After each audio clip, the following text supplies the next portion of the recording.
Bonjour à toutes et à tous et bienvenue dans cette toute nouvelle émission intitulée Regard sur Orion, une émission réalisée en partenariat avec les étudiants de l'EFCAM, l'école française de communication, d'audiovisuel et de marketing située ici dans cette commune d'Orion et bien sûr en partenariat avec la ville d'Orion. Notre regard va se porter aujourd'hui sur deux sites exceptionnels à bien des égards, soit dit en passant, qui représentent une surface de plus d'1,5 hectare en plein cœur de la sous-préfecture d'Orion. Ces deux bâtiments, la maison d'arrêt et le centre de détention plus précisément, sont en friche depuis 2016 et le départ des détenus dans un tout nouveau centre pénitentiaire situé dans les extérieurs de la ville. Afin de poser un petit peu les conditions et vous présenter ces deux sites, nous avons un premier document à vous proposer. Il concerne le volet historique avec Georges Tarnowka, président des Amis du Vieux-Orion, et Adrien Fonlup, architecte patrimoine chez Croiset d'Archi.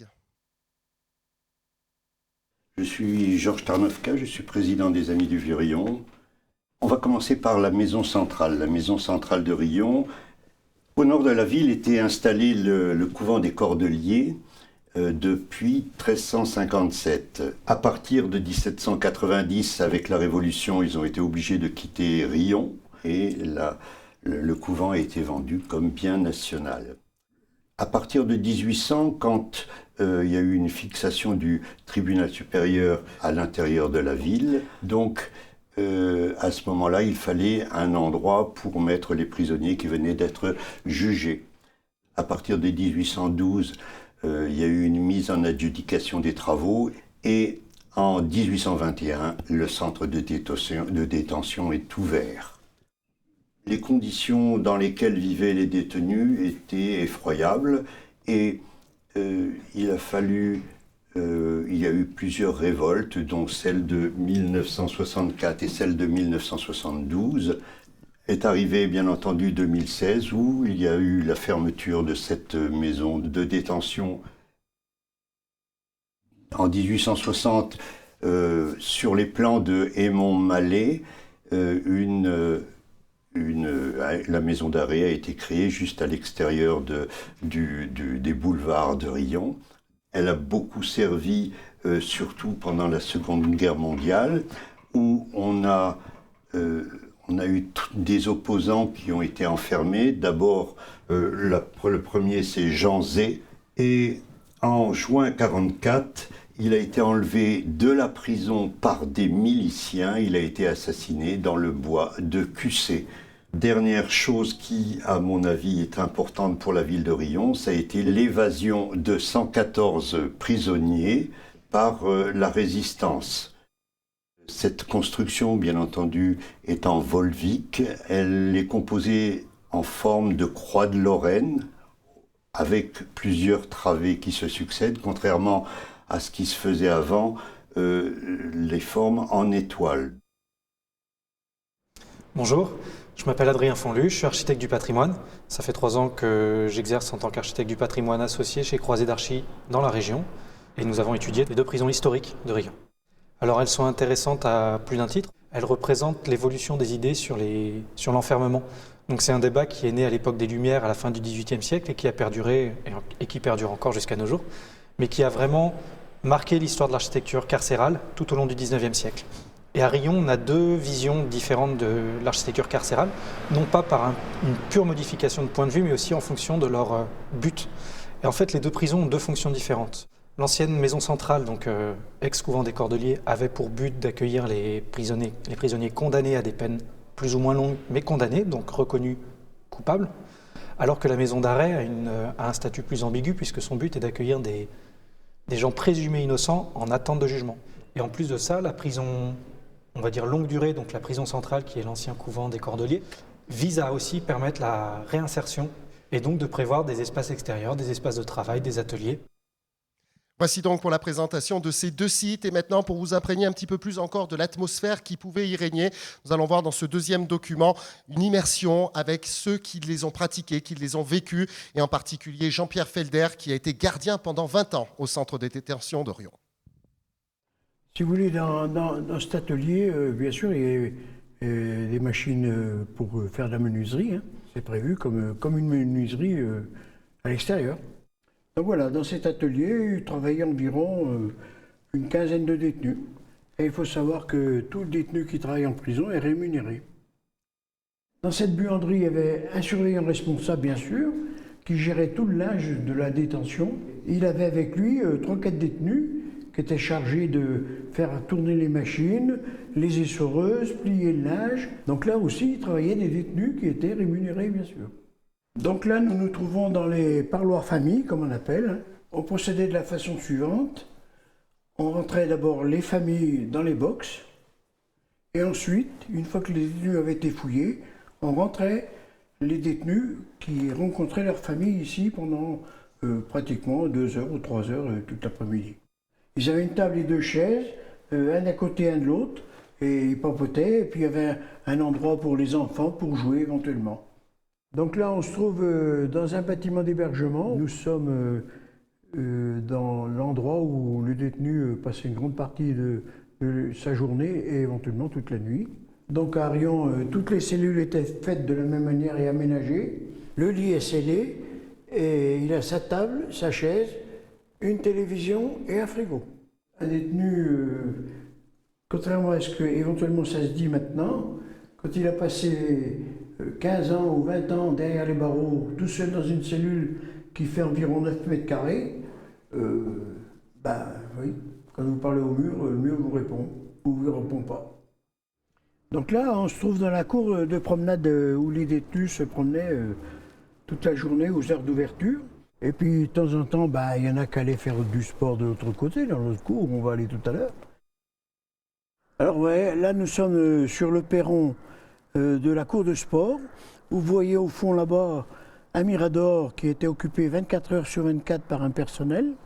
Et dans cette cour, des fois, il y avait 40 détenus qui jouaient au ballon, encadrés par des moniteurs de sport, qui étaient chargés de les occuper toute la journée à faire du sport et des rencontres avec éventuellement quelques personnes de l'extérieur, pour que les détenus voient autre chose que des détenus. De chaque côté en bas, il y a des salles de musculation où les détenus avaient accès. Donc il y en a qui en faisaient tous les jours.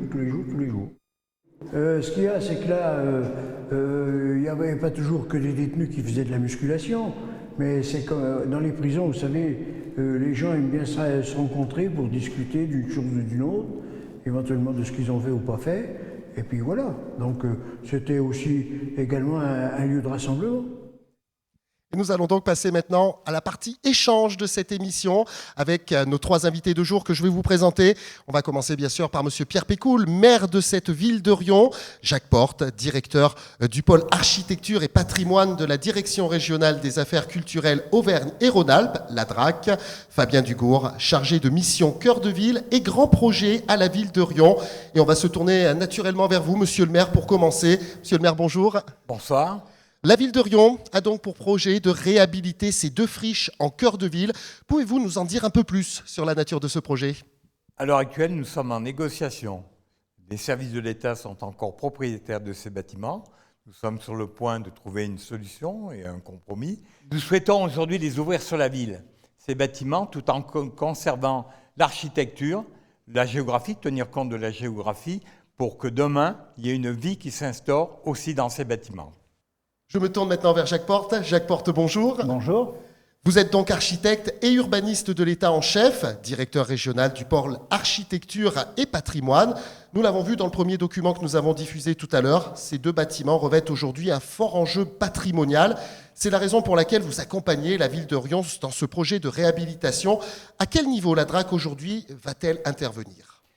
Tout d'abord, moi je voudrais féliciter les élus locaux qui se sont engagés sur ce projet de réhabilitation, de transformation de ce patrimoine. D'abord, et presque paradoxalement, pour moi, en tout cas de ma bouche, c'est extrêmement vertueux en matière de développement durable de réutiliser un bâtiment existant. L'impact carbone, il a déjà été soldé. On est en hyper-centre-ville, vous l'avez très justement dit, monsieur le maire, donc on participe pleinement par la réhabilitation et la restauration partielle de ces bâtiments à redynamiser un centre-ville, un centre-bourg, un centre urbain. Et ça, c'est vraiment des politiques publiques extrêmement importantes et nous sommes aux côtés des élus locaux pour porter ce type de démarche. Nous l'avons donc bien compris, aujourd'hui, il s'agit d'un projet complètement à part, que ce soit par son ampleur ou la nature naturellement des lieux. Fabien Dugour, bonjour. Bonjour. Vous êtes donc chargé de mission cœur de ville et grand projet ici à la ville de Riom. Vous êtes d'ailleurs le dernier à avoir pénétré finalement ces lieux. Quel effet d'ailleurs vous a fait cette première visite ? Quand on rentre dans un site comme celui du centre de détention dans lequel nous sommes aujourd'hui, on est frappé par l'immensité du site, comme ça a été dit tout à l'heure, 1 hectare, 10 000 m², plus de 6 000 m² de surface bâtie. Un lieu chargé d'histoire aussi, avec tout le passé qu'on lui connaît.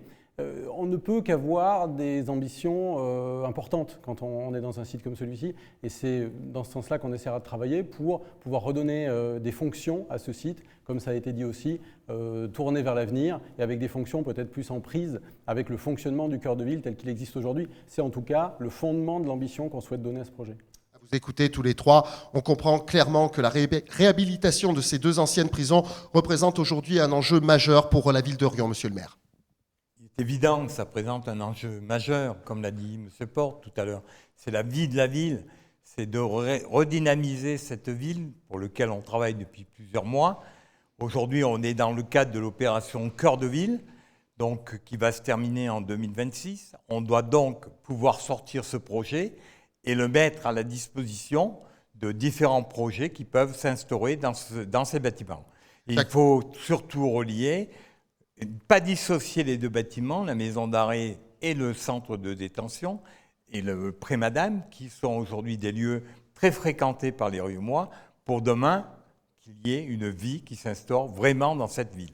Jacques Porte, je me tourne à nouveau vers vous. Vous qui avez déjà accompagné ce type de projet, pouvez-vous nous expliquer comment se met en place une telle opération ? En d'autres termes, l'objectif du maire est-il possible aujourd'hui d'être atteint ? Oui, absolument. Alors, tout d'abord, c'est un travail collectif de l'ensemble des acteurs, les collectivités locales, les habitants, les services de l'État. Et c'est vrai, c'est une aventure collective et ça, c'est très important. C'est aussi des graduations sur la mémoire, le maintien effectivement de cette mémoire, les valeurs historiques qui sont diverses. On voit que ça a été aussi un ancien couvent. Et puis ces capacités de transformation, d'adaptation. Vous m'interrogiez sur d'autres exemples. Je pourrais citer les 2 prisons à côté de Perrache à Lyon qui sont aujourd'hui des logements, une université catholique, un restaurant et un parc public. Donc une capacité de transformation, d'adaptation à des usages contemporains, tout en gardant ces valeurs patrimoniales qui en font l'identité des lieux, qui peuvent se faire absolument sur Riom. Et pour ce faire, je crois qu'un certain nombre d'études et de diagnostics ont d'ores et déjà été menés sur le centre de détention. Fabien Dugour, est-ce que vous pouvez nous confirmer cette information et surtout nous donner un peu plus de détails ?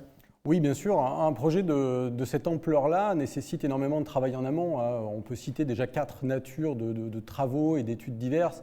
On a déjà un cadre juridique qui doit être assez fortement précisé, comme le disait Monsieur le maire. Les propriétés, les conditions de transfert de propriété sont déjà un premier domaine.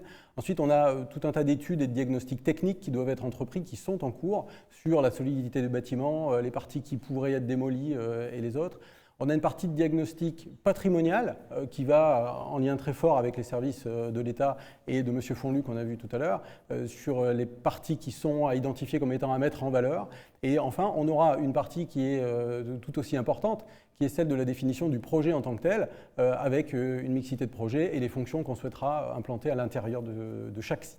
Chacun des 2 sites. On comprend donc véritablement mieux la richesse de ces 2 sites du point de vue historique et patrimonial. Jacques Porte, je me tourne à nouveau vers vous. Dans quelle mesure les découvertes évoquées par Fabien Dugour peuvent-elles impacter le calendrier du projet ? Et d'une manière plus globale, comment peut-on faire revivre des lieux chargés d'une telle empreinte historique ? Par ce travail collectif que j'ai évoqué tout à l'heure, qui est vraiment la clé de la réussite collective de ces projets complexes par définition. Les fouilles archéologiques ont pu révéler effectivement un certain nombre de découvertes tout à fait intéressantes. Toutes ces analyses et ces études patrimoniales ont pu identifier les éléments à préserver, les éléments qui peuvent être modifiés, les ajouts qui peuvent être détruits, les adaptations.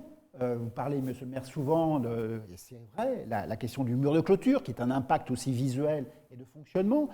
Des capacités de transformation, d'adaptation, d'écrêtement partiel, d'ouverture. Donc tout ça, c'est un travail collectif qui doit se faire dans la discussion, la négociation, pour que ça soit la réussite à la clé, dans des délais normaux pour la complexité et la surface et le volume que tout ça représente. Mais je crois que là, c'est un enjeu extrêmement important pour la ville de Riom, pour son centre historique, pour pouvoir reconquérir des volumes et des surfaces considérables en centre-ville pour le bien de tous.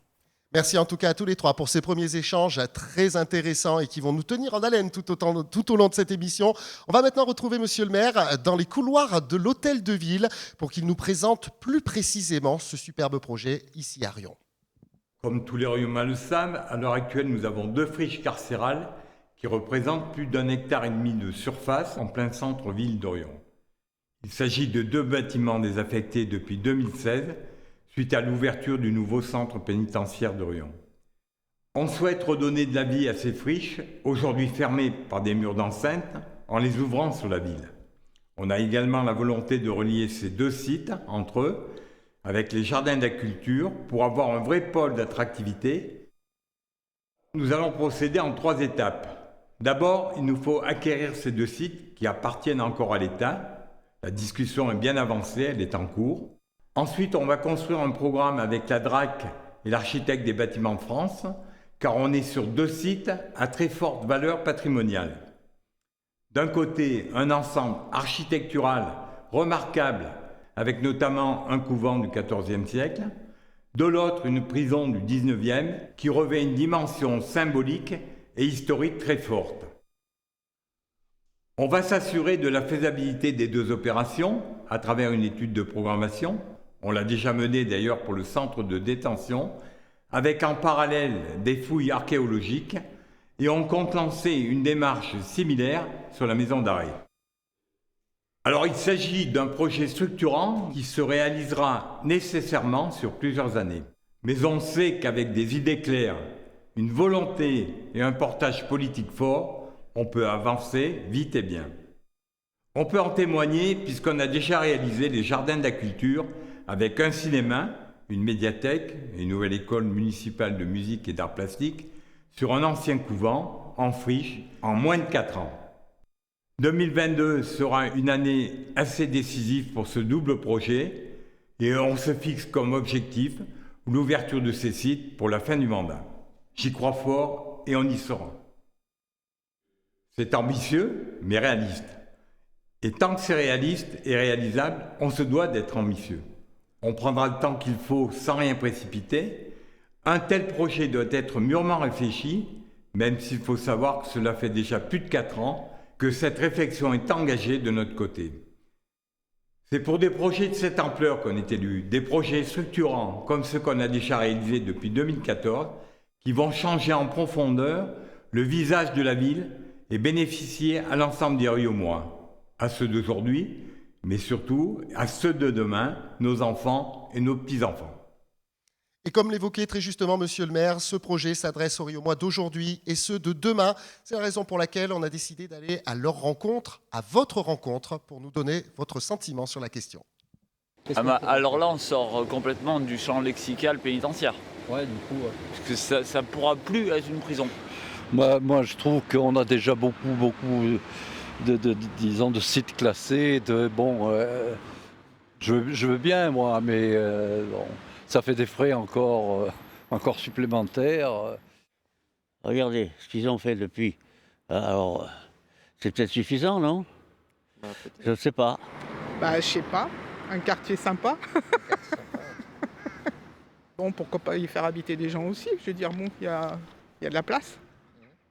Je sais pas.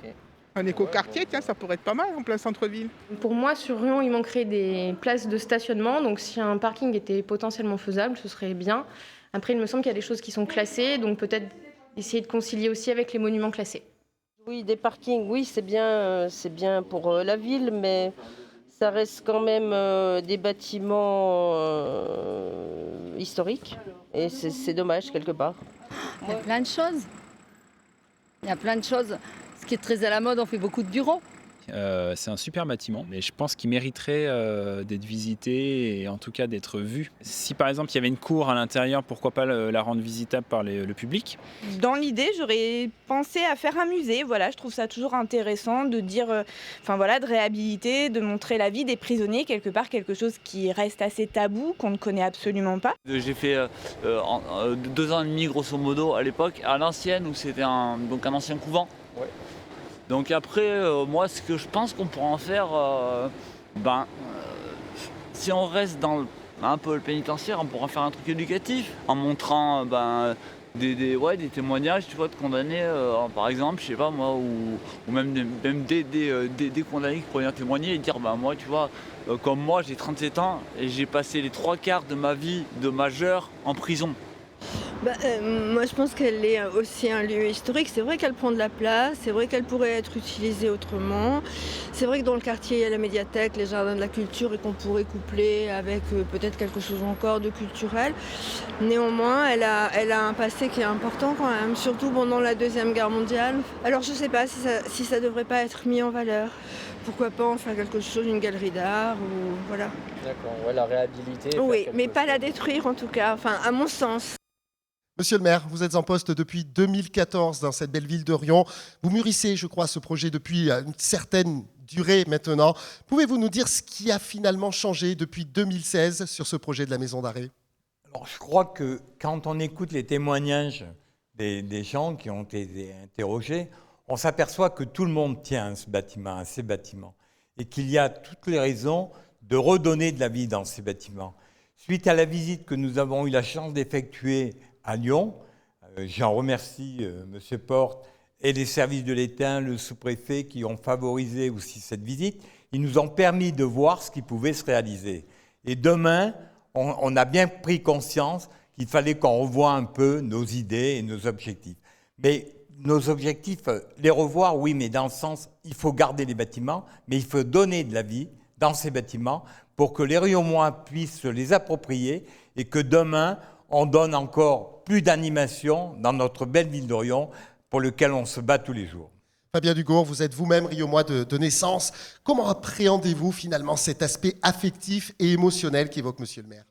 Alors oui, je suis Riomois, effectivement, quand on est Riomois, on a des souvenirs, le centre de détention, dans le quartier de Planche-Paleuil, les soirs, on pouvait entendre parfois des bruits qui venaient de la prison.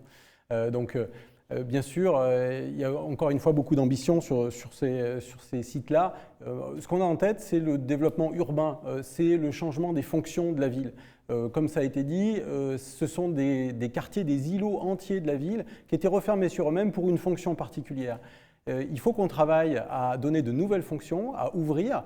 Et en tant que Riomois, travailler sur des projets sur lesquels on sait déjà depuis des années qu'il y aura à un moment donné une restructuration à faire, c'est passionnant et j'en suis très heureux en tout cas. Jacques Porte, comment parvient-on finalement à concilier cette dimension affective avec les prescriptions de la DRAC en matière d'urbanisme patrimonial? Il faut sans doute se montrer un peu pragmatique, je suppose. C'est par la discussion, la rencontre, la négociation. L'ensemble des services de l'État sont à la disposition, et ceux de la DRAC en particulier, l'architecte des bâtiments de France, avec lequel vous avez déjà l'habitude de travailler, les services de la conservation régionale des monuments historiques, les services régionaux de l'archéologie pour les fouilles, tous sont effectivement à votre disposition pour vous accompagner et pour trouver le niveau de compromis acceptable pour tous. J'en viens donc à ce qui demain ne manquera pas finalement de passionner les Riomois. Que peut-on finalement imaginer dans ces lieux? La ville a-t-elle déjà défini des orientations, un programme? Et pour cela, on se tourne naturellement vers vous, monsieur le maire.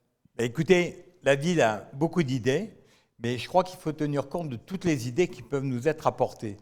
Donc on va imaginer demain qu'est-ce qu'on pourrait, avec les habitants de Riom et avec des promoteurs qui peuvent arriver, pour voir comment on pourra réaliser tous ces projets. Je sais d'ores et déjà, pour l'avoir vu et puis pour avoir pu échanger, des échanges très, très fructueux avec les services de l'État, de la DRAC, j'insiste beaucoup, et les services des bâtiments de France, on a pu voir qu'il y avait des solutions qui pouvaient être apportées à tous les niveaux et que demain, les Riomois seront fiers de ce qu'on a pu réaliser dans ces bâtiments et se les approprieront. C'est le seul but que nous avons, que vive Riom et que vivent ces friches à l'heure actuelle. Jacques Porte, une intervention de monsieur le maire pleine de sous-entendu, j'ai presque envie de vous dire. Est-ce que vous avez bien reçu le message? C'est un message normal de la part de tous les élus qui ont des responsabilités très fortes, très lourdes sur leur commune, qui sont engagés dans leur commune. Et encore une fois, les services de l'État sont à la disposition des élus locaux. Fabien Dugour, c'est vous qui allez donc avoir cette lourde mais passionnante tâche, bien évidemment, de traduire en programme l'ambition de nos élus. Comment comptez-vous vous y prendre concrètement? Alors le dispositif Action Cœur de Ville, dans lequel la ville est inscrite depuis 2018, flèche déjà un certain nombre d'outils d'aménagement. Comme ça a été dit tout à l'heure, on ne veut pas fermer la porte à une idée. Donc il est vrai que des dispositifs comme par exemple celui de l'appel à projet pourraient tout à fait être mis à profit pour pouvoir faire émerger des projets, céder le foncier pour que des opérateurs puissent venir présenter leurs projets sur lesquels il faudra que la commune soit claire en termes d'objectifs en disant ce que nous souhaitons voir implanté dans le site, avec un objectif un peu transversal qui est celui de la mixité d'usage, comme ça a été dit tout à l'heure, peut-être du logement, peut-être de l'activité économique. En tous les cas, un portage de projet qui impliquera bien évidemment, au-delà du vœu pieux qu'on peut donner sur certains projets, un vrai travail partenarial qui, à mon sens, est vraiment indispensable entre tous les services de l'État, que ce soit l'État au niveau national, le portage du dispositif Action Cœur de Ville, les interlocuteurs de l'État au niveau local, et puis les autres partenaires qu'on n'a pas forcément cités, et notamment les financeurs qu'il faudra aussi attirer sur ce site. On a l'habitude de dire que Paris ne s'est pas fait en un jour, ce sera le cas aussi bien sûr pour Orion. Monsieur le maire, tout cela finalement promet beaucoup de travail en perspective pour les années à venir. Vous le savez, de l'énergie on en a, on s'est déjà battu. Quand on a réalisé les jardins de la culture, on nous avait dit c'est pas possible. On y est arrivé, on a la volonté et tous ensemble, demain, on va réussir ce nouveau challenge. C'est un challenge pour un maire, mais c'est passionnant. Et j'y passerai quelques nuits peut-être, mais on arrivera à aboutir dans les délais. Et avant 2026, fin de notre mandat, j'espère qu'on aura vu sortir des beaux projets pour les centres pénitentiaires. Écoutez, c'est sur ces paroles prometteuses que nous allons clore cette émission. Merci à tous les trois, naturellement, pour la qualité de vos échanges. Merci aussi tout particulier aux étudiants de l'EFCAM qui nous ont accompagnés pour ce tournage. Enfin, naturellement, bien sûr, merci à vous tous qui nous regardez et qui avez participé de près ou de loin à cette émission. Vous pouvez d'ailleurs la retrouver, cette émission, sur la chaîne YouTube de la ville d'Orion. Quant à nous, on vous dit à très bientôt pour une prochaine émission de Regard sur Orion.